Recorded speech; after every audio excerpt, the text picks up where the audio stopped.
Voilà, donc ici c'est mon cabinet qui est fermé depuis le 9 octobre par décision de l'ARS. 5 mois de suspension, un coup dur pour Elena Le Gall. Cette sage-femme libérale accompagne depuis 15 ans déjà celles qui font le choix d'accoucher à domicile. Une pratique qui reste taboue en France, pas toujours bien vue. De son côté, l'Agence régionale de santé précise que Cette décision n'est en aucun cas une remise en cause de la pratique de l'accouchement à domicile. Elle répond exclusivement à des manquements observés dans l'exercice professionnel de la sage-femme Madame Elena Le Gall. cette dernière explique n'avoir rien à se reprocher, mais avoue ne pas toujours respecter les recommandations habituelles. Il ne faut pas que ni votre bébé soit ni trop petit ni trop gros, vous soyez ni trop vieille ni trop grosse. Il y a plein de femmes qui ne rentrent pas dans les critères d'acceptation d'accouchement à domicile et qui pour autant veulent accoucher chez elles.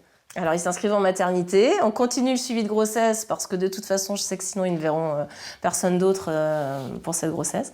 Et puis je les informe des tenants, des aboutissants de leur démarche. Et puis après ils restent dans leur libre choix pour le jour de l'accouchement. Une fermeture de cabinet du jour au lendemain aux multiples conséquences, car l'activité d'Elena, c'est aussi le suivi gynécologique. Il n'y a pas de réorientation possible parce qu'il n'y a pas de médecin généraliste sur la commune, il n'y a pas de gynéco, pas de pédiatre. Les PMI sont surchargés avec les suivis qu'ils ont déjà, donc elles se retrouvent à faire des kilomètres et je ne sais pas, ou à décaler leur suivi.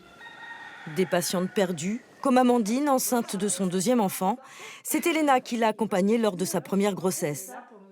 Elena, elle vient nous rassurer, c'est-à-dire que moi, je sais que c'est chez moi que je vais être le mieux dans les meilleures conditions pour accoucher. Donc, j'ai pas compris. Vraiment, j'étais très honnête, j'ai pleuré parce que déjà, mon projet s'écroulait. Un comité de soutien pour Elena a été créé. Il rassemble 250 parents qui rappellent qu'en 15 ans d'activité, 800 bébés sont nés sans aucun problème.